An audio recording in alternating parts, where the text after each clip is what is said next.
Hello, hello again, Rumbler Nation, for the second time this week. We're not going to do a crazy intro again, like we're doing a whole new pod. That's not happening.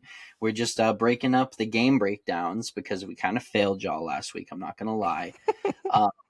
Totally my fault. Don't blame Ryan, super producer, executive producer, killer Ryan over there is doing everything fine. All you looking at my portfolio, take note of that. He's doing wonderful. It's on me. It's your boy with the fucked up bummy Wi-Fi. And I probably shouldn't have said fuck because it's too early in the video, but whatever. Anyway, so Ryan, we're going over Chargers Lions here. Yes, sir. And a lot of people, I think everybody would say this was the game of the week. The 41 game of the year, maybe so far. Perhaps 41-38 victory for the Detroit Lions, led by indeed. Mr. Dan Campbell, the kneecap biter himself. Ryan, I just, to kick us off here, man, I feel like we have not talked about Dan Campbell really at all, hardly. Maybe outside of, the breakdown series we did. Mm-hmm. But, I think considering the criticism they received for the draft class. Right. Considering... a lot of people's opinions that this team was a pretender. The regression was coming from Jared Goff, what have you. There was a lot of slighting done to the Detroit Lions, in my opinion, coming into this. I don't think hardly any analysts had them as a lock to win this division even. I believe you and I maybe picked them. We called it. We both did. We call them? The Lions. We did. Okay. That's what I thought. And even on the breakdown series, Ryan, neither of us were like, oh, yeah, this is a lock for sure. Justin Jefferson being in the division and Kirk Cousins and everything, the Vikings were certainly a team we thought about. Mm-hmm. But, that's the way I would kick this off. The way that Dan Campbell has integrated this new personnel from the draft class on top of the free agent class prior to Chauncey Gardner-Johnson's early exit, unfortunately. But, all of these new faces, and I just have to say hats off to Dan Campbell. He has done a tremendous job making this thing gel together. And I think the last thing I would say in his favor is that not only has this thing gelled, but they have stayed true to their identity. This is the exact same Detroit Lions we saw last season, just amplified up to another level. Cranked to 11. Right. They have that same, they have that same dog in them. They play hard as hell. They play physical. They know who they are. And that is very, very much to do with Dan Campbell when they were in the doldrums of, horrible record finishes under his leadership. He never wavered. He set the standard early. And I think that, they're the same team that was losing all those games. They're the same team that was the laughingstock of the NFL when Dan Campbell took the reins, and they walk and they play with that same chip on their shoulder to this day. Yeah, 100%. In my mind, there are three candidates for Coach of the Year so far. The first one being Kevin O'Connell would be, in my opinion, just the way that he's been able to rally the Minnesota Vikings through great adversity. The other being D'Amico Ryans, speaking for himself down there in Houston with a great defense and putting CJ Stroud out there on the field to succeed. And then the third, in my opinion, has to be Dan Campbell. This is a team that had everything to prove coming into this year. This is the best roster they have had in a very, very long time. It wasn't very long ago, Spencer, this team was on Hard Knocks, or they might have, was it even last year they were on Hard Knocks with Dan Campbell's first year as head coach of the Detroit Lions.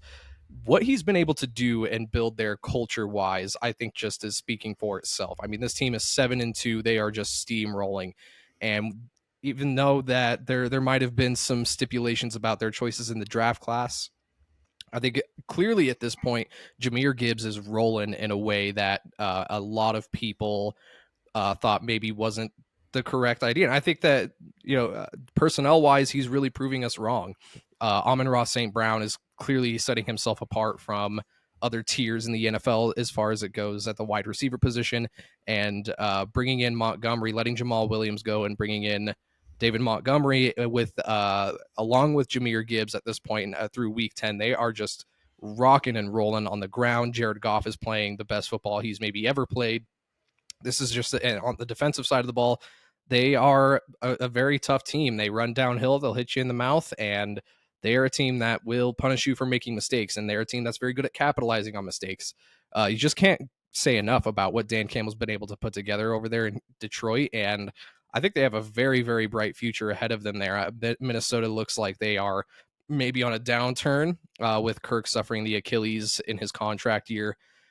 So yeah, that division runs through Detroit, and it's gonna start running through Detroit for a while. As long as Dan Campbell is there, he's installed a winning culture. He's installed game plans that ultimately lead to them winning ball games consistently. Um, yeah, just can't say enough. I love the guy, love his energy. He's a coach that you would go out there and die for. That's something that I even made note of when we were watching Hard Knocks last year. Was like, this is a guy that I would have no problem putting it all out on the line for. This is a guy that you'd go out there and die for. And having a head coach and a leader like that, it just you can't speak enough on it. It's all about culture building. It's exactly what I liken to Kevin O'Connell just taking the reins and making wins happen out of seemingly nowhere. Detroit was a nobody team not a very long time ago, and now they are one of the top dogs in the NFC. They're certainly going to be a playoff team, and yeah. Major credit to what Ben Johnson has been able to do here from a scheming standpoint. You know, I think a lot has been made about the performances of Jahmyr Gibbs and David Montgomery. Jahmyr Gibbs coming on in these recent few weeks, gets himself 70 yards in this one, healthy per carry average of 5.5 and 2 tuts. But David Montgomery was phenomenal in this game as well. They basically split carries down the middle. He goes for 116, averaging a full 9.7 yards per carry with the touchdown as well. I think, like I said, Nutty. These are some high-end running backs. There's no doubt about it. David Montgomery was perennially underrated with the Bears, played with horrendous offenses, equally horrendous offensive lines for a majority of his career, and still managed to be relevant in, a fantasy perspective, but just relevant in terms of his talent alone. I think a lot of people were bullish on, David Montgomery is certainly a top 15 back in the league with what he was able to do with so little around him. But now this is what happens when, that was our expectation coming into the season, Ryan. I told you this is a top 5 offensive line unit in the NFL, in my opinion. And, Ryan, another thing worth noting, too, is that this offensive line has not been fully healthy for a majority of this season up to this point. You told me earlier, Penny Sewell has missed some time. They're only just getting to that healthy kind of pinnacle of what they can be as a unit there. And if I'm not mistaken, this was the first game where they kind of fielded the healthiest version of themselves. Mm-hmm. And it paid dividends. Look at the result here offensively. I'll kick it over to you. That was what I wanted to open with. Yeah, 100%. And the other thing too is that there is another perhaps generational talent from this draft class in Sam Laporta that you just can't say enough about this kid. He has been phenomenal. And this is the thing too, with Dan Campbell, is that he clearly has an identity of what he wants to do on offense. Him and Ben Johnson have a clear vision of what they want to accomplish. And I think that with these draft picks with Sam Laporta and Jahmyr Gibbs, what they've been able to do scheme-wise and personnel-wise with these assets that they were able to acquire in the draft was just amazing. Sam Laporta and Jahmyr Gibbs have just been playing at an incredibly high level for the entire season. Certainly there were some questions about the usage of Jahmyr Gibbs through the season up to this point, but I would say that's the difference between somebody like Dan Campbell or Arthur Smith, is that when you acquire talent from a personnel perspective or from a scheme perspective, you plan to utilize that talent to a certain extent, right? And clearly, Jahmyr Gibbs is no longer on a snap count.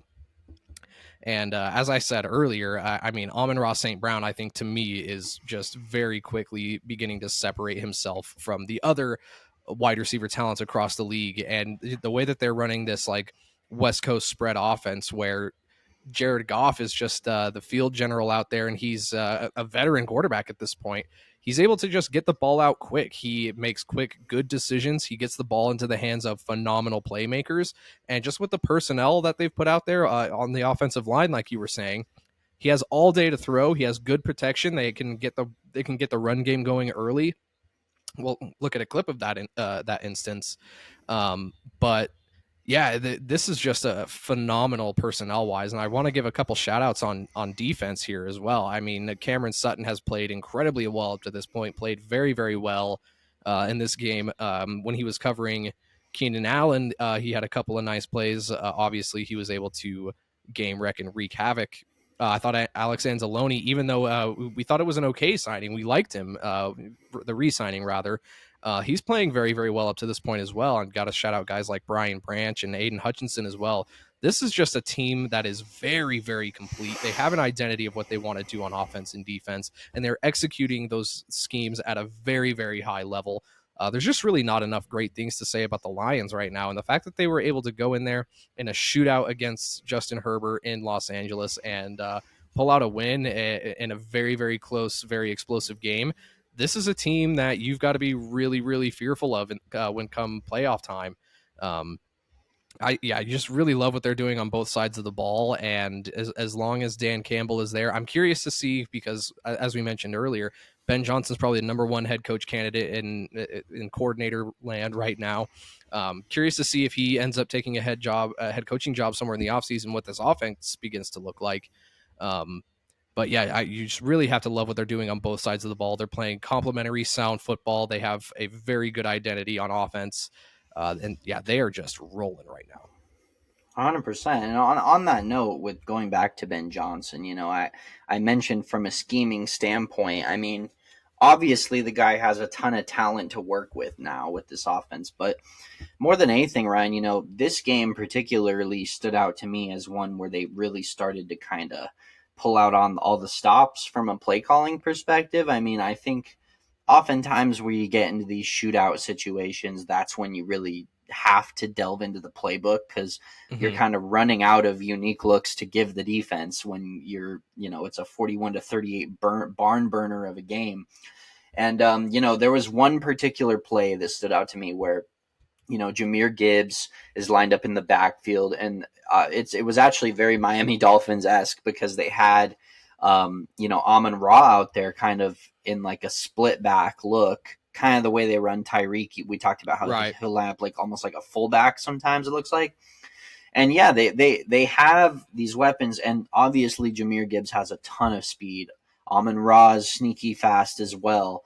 They were able to, fake that kind of sweep handoff to Jahmyr, and they did kind of a misdirection handoff to Amon-Ra instead out of the backfield. And like, this was at a point in the game where Jahmyr Gibbs had been absolutely torching the Chargers for a majority up to this point, and they were keyed on him so much that, Amon-Ra was able to get out in the open field and got a really nice run on that play. And that's the kind of stuff where I talk about with like Ben Johnson. I think you can kind of see his fingerprints on this offense a little more with the creativity that they can use. And, when we talk about like what are the things that make GMs great, obviously we talk about managing your assets from a time perspective, having your backup plans in place, stacked behind guys so that they can take that position when someone retires or moves on because they cost too much.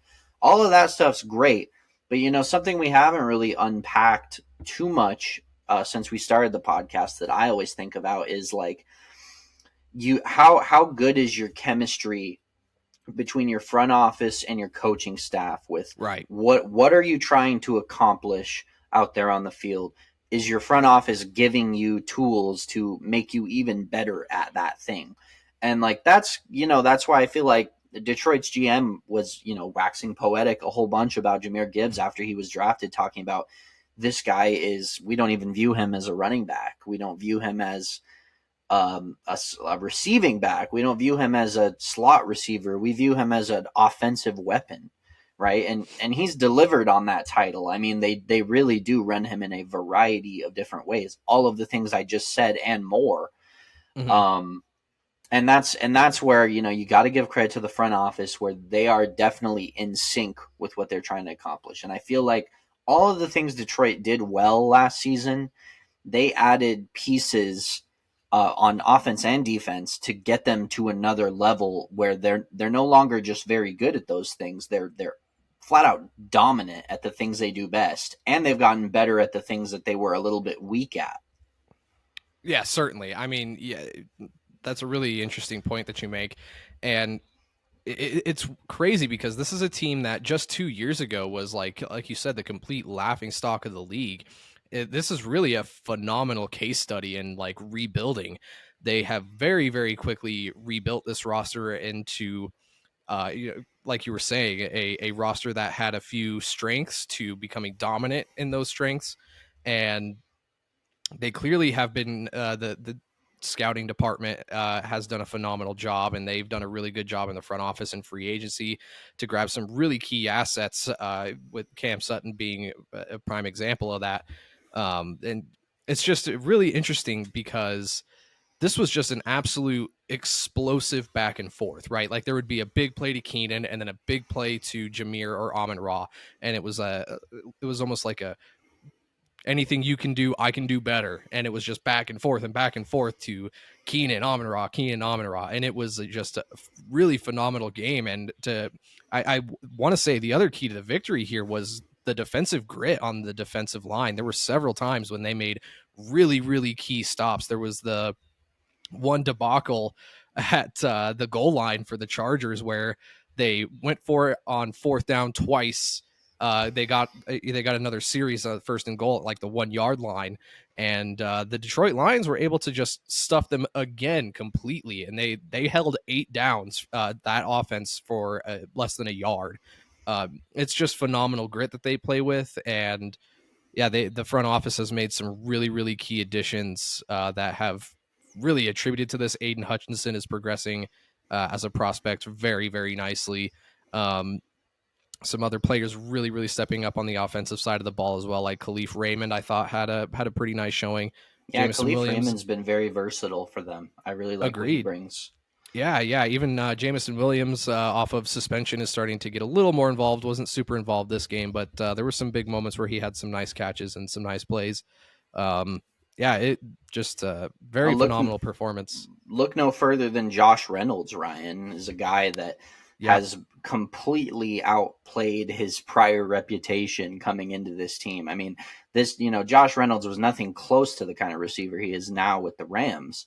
right. And it's not like the opportunity wasn't there. The Rams needed another weapon alongside Cup during the time he was there. It's just that you're right. I mean, the player development side of things for the Lions has been overlooked, I think, immensely as well.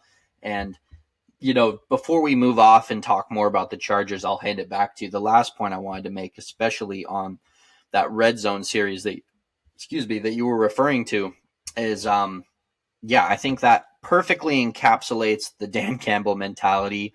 Mm-hmm. Is like you have multiple from the 1 yard line or closer opportunities, and they just clamp down and they don't give an inch and they hold them out of the end zone. And then they commit a pass interference penalty, a backbreaker for Mm-hmm. most defenses in that kind of situation. Now it's another 1 yard line, first and goal, and they get stopped again, Ryan. And Yep. I'm sure you have more criticisms on the Charger side about how that series went and everything, but what I will say is, like, going back to the player development perspective, I mean, Dan Campbell, Jack Campbell, his younger The brother, other Campbell. his No younger soup. brother, you could say, he has been honestly coming on in a big way. He was a big part of how they made that stop on that red zone series.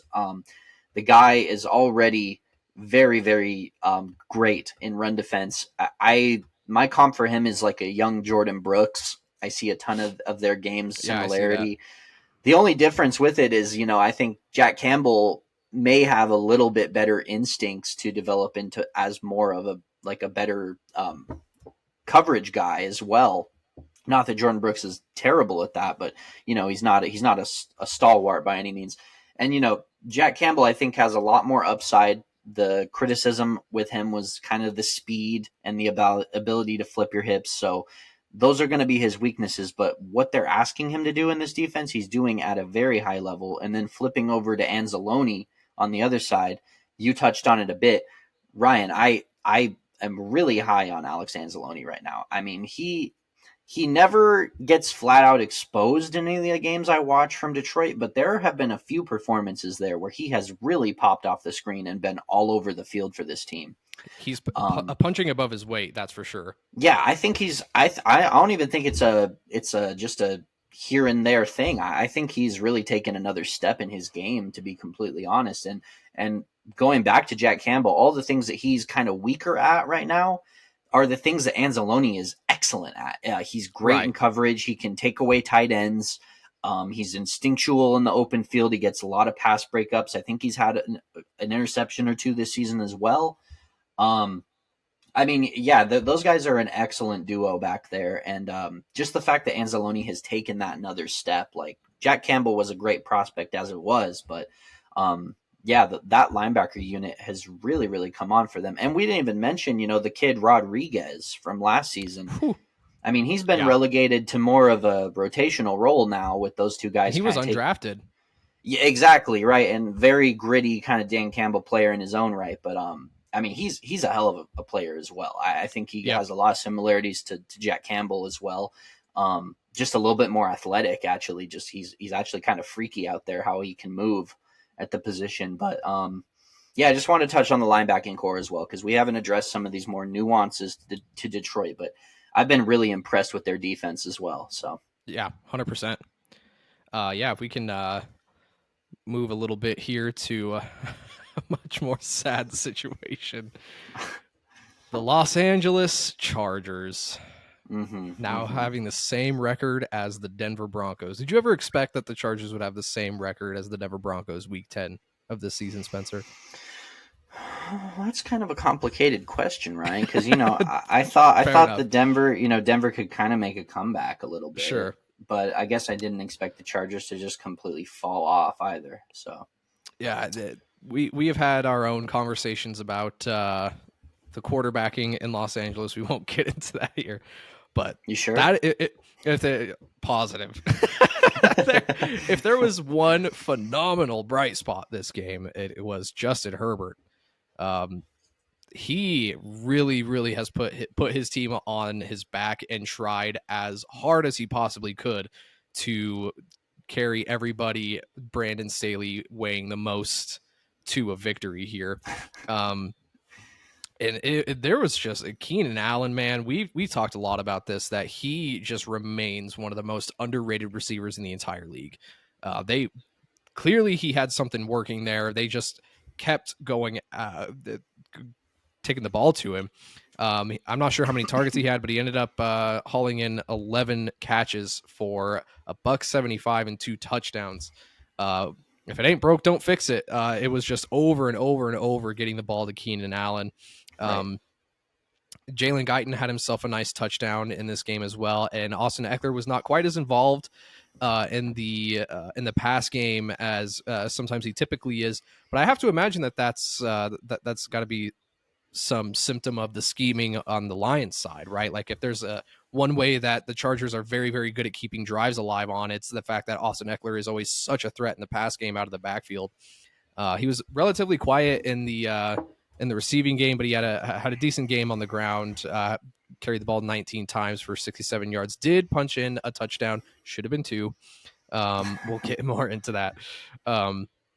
One thing I noticed here, too, is that there were a lot of different opportunities for Quentin Johnston to get involved. He did end up hauling in 4 passes, did get himself a touchdown.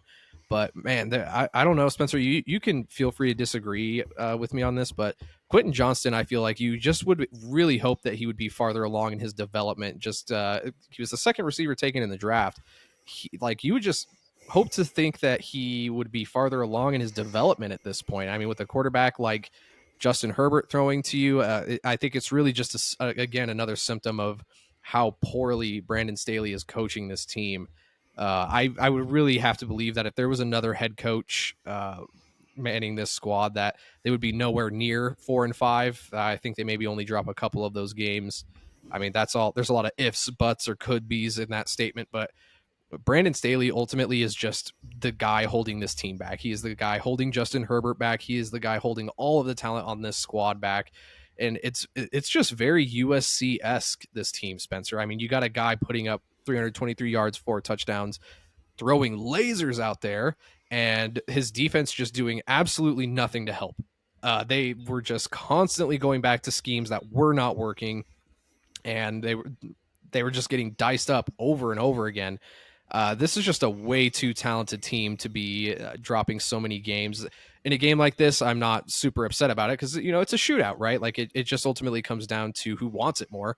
And if there's one thing you could say about Dan Campbell is that those Detroit Lions, they want every freaking yard and every win that they notch up in the scorecard, and they earn it.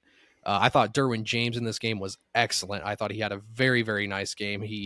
There were certain moments in coverage that I think were some scheming errors, where he was maybe more exposed or not in a position to make a play on a ball when he could have. Asante Samuel had not a phenomenal game. I think there was one pass interference call that really was just backbreaking in a drive. Sort of just rambling on here at this point, but yeah, this Chargers team, man, they are way too talented to be the record that they are. Justin Herbert, I feel like, is not to blame in this loss at all. He's just out there throwing darts, and his defense is nowhere near to help give him any support in that.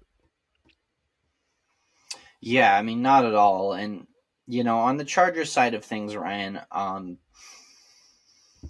the Chargers are investing way too much money into the duo of Khalil Mack and Joey Bosa. Yeah, Joey Bosa is no longer he is not like the not like he's worse than Nick Bosa by a lot at this point. I think he had a very strong start to his career, but he should not have gotten paid the amount that he was paid. I completely agree with you. Well, I mean, I wasn't really saying that, but more so I was saying that they're paying those two guys way too much money to come away with 0 sacks in this kind of game between the two of them. I'm a little higher on Joey Bosa still as a player probably than you are. I still think he's definitely he's a quality starting edge to me, a quality number one pass rusher to me still. I think we probably disagree a little bit, completely maybe on this too, because I actually am still a pretty big fan of Khalil Mack. I still think he's capable of putting together really good games. Probably a little bit better served as a Robin at this point, especially in this kind of scenario where you're having a guy who's supposed to be as dominant as Joey Bosa across from you. And, Ryan, I don't blame you for having this conception that those guys aren't worth the money they're being paid, because frankly, on this defense, they do not look it at all. To me, you talked about Quentin Johnston, his development, the slow development that he's undergoing, being put on the shoulders of Brandon Staley. I'll address that in a moment, but I think, the play of this defense needs to be, that's the thing that we need to talk about when it comes to Brandon Staley's failings, because I mean, that's exactly who he was. He was billed as the defensive coach coming in here.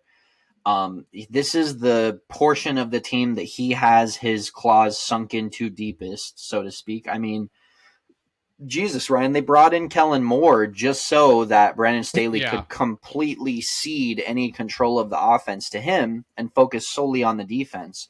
And this is the outcome you get this season with all of this defensive talent if you're Brandon Staley, and all you have to do is call this defense at a high level and get them playing at the level they're capable of with the talent they have. And he is failing utterly and completely, to my estimation. Derwin James is a very special player and has managed to look really nice in quite a few games this season, but yeah, truthfully, outside of that one splash performance from Khalil, where I think he had 5 sacks in one game or something like that. Something like that. I mean, he's been relatively quiet. Joey Bosa has been relatively quiet, and I can't defend that because, this is not a talent deficiency when it comes to the Chargers defense. Agreed. Not even close. Asante Samuel is a tremendous outside corner. Plays with elite edge, and I mean this kid reminds me so much of Denzel Ward and how he plays. Not as good of a tackler as Denzel Ward, but I mean ferocious and how he gets physical with receivers and never backs down to anybody on the field. Right.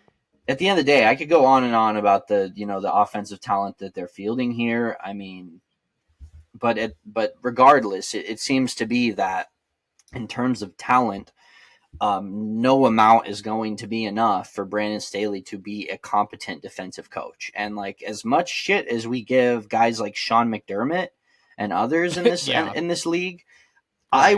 I would get Sean McDermott in a moment for if I'm the Chargers. I would get him in a moment compared to what they're dealing with right now. Because I mean, think about what the Bills have been able to accomplish. They've been injured to hell, and they're still fielding a pretty quality defense. They can get it done for them in certain games. And, I would shudder to imagine what this Chargers defense would be like if they lost the kind of talent that the Bills have under Staley's leadership. So, well, that's what it's been like in the past, right? I mean, they have just been gouged on defense, and that's always been like an excuse that people make. In fact, it might have been specifically in the run, right? Exactly. And it might have been an excuse that saved Brandon Staley his job on more than one occasion, that this defense was just never able to stay healthy. Well, guess what, man? This team is relatively healthy. This team you're fielding all of your stars on the field for the first time in several years, and the fact that you came back after blowing that playoff lead to the Jaguars and losing that game, the fact that you were able to come back and continue to head coach in the first place was nothing short of a miracle. To be at this point in the season, to field a team with this much talent and to have the record that they have, no more excuses. Something's got to give. You got to cut the head off, cut the snake's head off.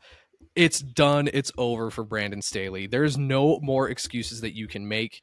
And this is it's just disastrous. You're just wasting the potential of all of these great young players. And Justin Herbert has been playing very, very well. And in a game like this, where it's maybe one stop away, this is a one-score game. You're one stop away from winning this game. You have Derwin James, Khalil Mack, Eric Kendricks, Asante Samuel, Joey Bosa. You can't make it a one possession. You can't win this one possession game with all of that talent on the field. It's over. It's over.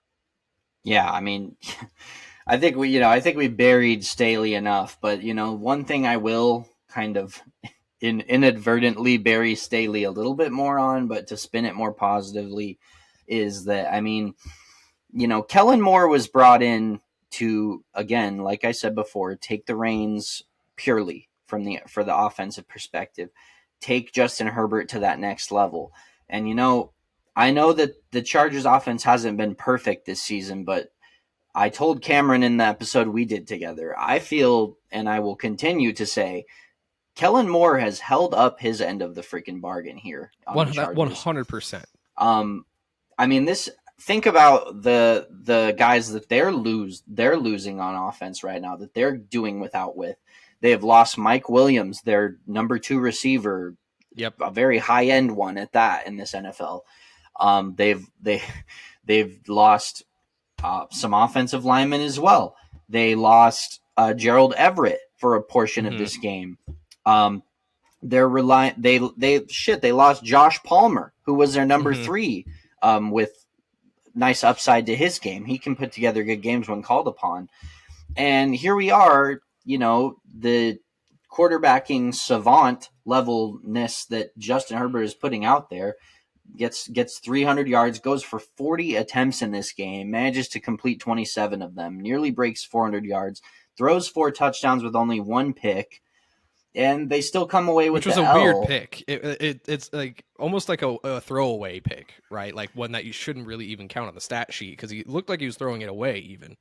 100%. And, there was that one particular throw that I told you about with, on an absolute rope to Keenan Allen, a special special throw. When we talked about that Will Levis throw, the back foot across the body, I mean, it wasn't that kind of throw in terms of what he had to do, but it was special, Ryan. The way It he was. threaded that thing in there, and it was a perfect ball to Keenan, only where he could get it. Um, and it was a laser beam. It was like 60 something yards down the field, perfect placement. Um, I don't know what else to say other than this offense is holding up its end of the deal. You're going with a receiving core just kind of pulled together out of loose parts with Jalen Guyton, who's really just a one-trick pony in terms of he's a deep ball guy, and that's really about it. Never meant for him to be anything more than a complimentary option for Justin Right. Herbert to air it out to every so often. And even Quentin Johnston, who I know you have criticisms of, I understand that. He was a first round pick and has been underwhelming up to this point in the season. There's no doubt about it. But he manages to score in this game, gets 4 He does. receptions himself. Um, the fact that Justin Herbert and Kellen Moore put together a 38-point game against this Lions and they still lose because this defense allows 41, and I get it, it's the Lions, but it's disappointing to say the least, Ryan. It's incredibly disappointing. Um, yeah, not much more I wanted to touch on that. We can take a look at some clips if you'd like to, Spencer. Yeah, well, before we go to that, I mean, the last thing I'd say, I did want to address what you said with Quentin Johnston as well. Sure. I'm not overly surprised that this early stretch of the season for him has been a bit underwhelming. I did talk him up in the breakdown. I love his talent. He's a very different guy. He's very unique. He's very unique in how he plays. The body type does not match the style of play whatsoever, frankly. Right. But Well, and he was the one that ended up scoring on those 2 goal line stops. It was the second fourth down that they like. It was a really nice play design actually by Kellen Moore when it was like a little flip out to Eckler and then pull up real quick and hit Quentin in the back of the end zone. He was naked. He was absolutely naked. yeah, 100%. I mean, they can get it done with him, but the reason I say I'm not surprised it's been a bit of a slow start. I mean, even with Justin Herbert there, you would think he could just get going really, really fast, which is an understandable perception to have. But, for me, I did have concerns about his drops coming into the league. The route polish is not there really at all for him right now. He was just kind of out there playing off of pure athleticism at TCU. Right. And then the other thing, is I don't think the Chargers really quite yet have figured out what they have in Johnston yet, or exactly how to utilize him to the best of his ability, because, everything I've seen from this Chargers team with him has been kind of just trotting him out there as a regular old receiver, running him Right. on standard routes, trying to complete passes to him on standard routes. Like I said at the beginning of the season on the breakdown series, I really wanted to, I expected them to have schemed up looks to him to get him touches in space. And I think a big part of why they haven't been able to do that, I'm sure they understand that that's probably the best way to use him as well. But a big part of why they haven't is because, like I said, they've lost Mike Williams and Josh Palmer and all these different guys. And there's no longer enough like intermediate deep threats all over the top of the field to kind of free up that room to where you're not paying attention to Quentin Johnston nearly as much. Now we can throw Right. him a screen. Now we can throw him a drag route that he has the chance to take for long yardage. But yeah, I think they will probably keep Kellen Moore around. I would hope so. Even if they do fire Brandon Staley, I mean, I think he could very well just take the reins as head coach at this point because I think he deserves a shot potentially at I the think head he does coaching too. position. He called really great offenses in Dallas as well. Yeah. 100%. And I think if they keep him at the helm and Justin Herbert doesn't leave, which I don't think he will, he just signed a big extension. I think Quentin Johnston can turn it around and become the player that we all think he is. It's just going to take a little more time. And, oh, my God, I mean, I hate saying this because I know we've been saying this for 5 years straight, but just getting everybody healthy all at once. Yeah. Guess we'll see what the future holds there. But why don't we turn to the tape a little bit here on this one, Spencer? There's some nice stuff that we've got pulled for you all today. Absolutely. So Ryan, here's a clip of the electric Jameer Gibbs run. The first thing that stood out to me is the elite change of direction Jameer Gibbs displays on this run is pretty phenomenal. On top of the ball carrier vision, to quote a Madden stat, um, Right. I think he does an incredible job here of reading his gaps early on. Obviously, that offensive line does a great job popping that line back. Look at that massive, enormous hole he's looking at when he Yep. initially breaks to the right there, and yeah, just kind of a savvy play from Gibbs to kind of take what pretty much all he can get before he's even touched from the initial portion of this run. And then right as he breaks through that initial line of tacklers, nobody really gets a hand on him, although right there a guy kind of sheds off of the guard for a moment and lunges at him, but he evades and then breaks to his left very, very sharply. And, when it comes to Jameer Gibbs, I think that's the thing that gets overlooked. Of course, he has burner speed. Of course, he has good vision as a running back there. Of course, he can catch passes. But Ryan, the feet, the footwork is just on another level with this kid. I mean, watch how sudden he is out of the break right here. And next thing you know, he is literally horizontal to the line of scrimmage, just running. I mean, right out of that break, you can see it. He just flips his hips and immediately is, I'm not even exaggerating, just horizontal to the what is it, the 30, maybe the 20-yard line here. Yep. He's basically running sideways, and just that sudden change of direction proves way too much for, I believe that's maybe the safety. I think it's 32 chasing after them there. At that point, there is absolutely no way he can be caught when he's down on that break. I mean, 100%. Look at him try to run with him there. It's impossible. Just the absolute change of direction, which I think is pretty interesting pre-snap.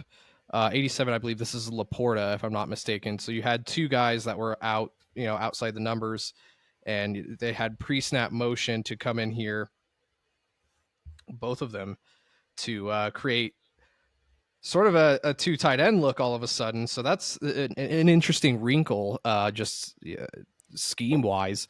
But one thing I want to point out here is that clearly they know Jameer Gibbs is a threat. He also kind of looks like he kind of just moseys on back to the backfield there.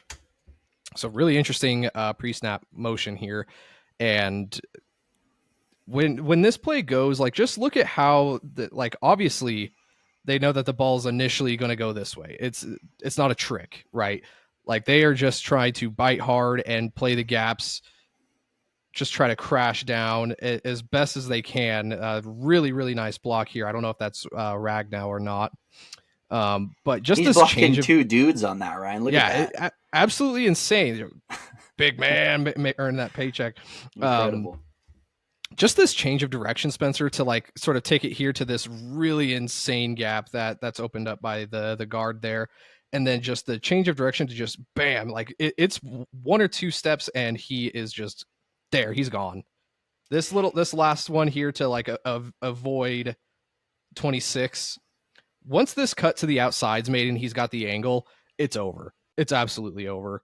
Yeah, just a phenomenal line play, as we were saying before, and just an absolute electric run from Jameer Gibbs. And this run game, there is no more lightning and thunder than David Montgomery and Jameer Gibbs in the same backfield. I mean, you've got one guy that has no problem just lowering the shoulder and trucking you in the face 15 times a game. And you've got Jameer Gibbs, who makes one or two cuts and he just makes you look absolutely silly going around the edge. If you lose contain, it's over. Really, really lucky that it wasn't a touchdown, but another Dan Campbell being one of the boys, he just went ahead and dialed up another one to give it to him on the goal line to get him another touchdown. So really, really phenomenal play. Jameer Gibbs is special. It's honestly not crazy to think that David Montgomery and Jameer Gibbs are just every week starters at this point in terms of fantasy. Just a really, really nice play design, nice play call, phenomenal play from the offensive line. And Jameer Gibbs, have yourself a day, young man. You are playing very, very special football right now.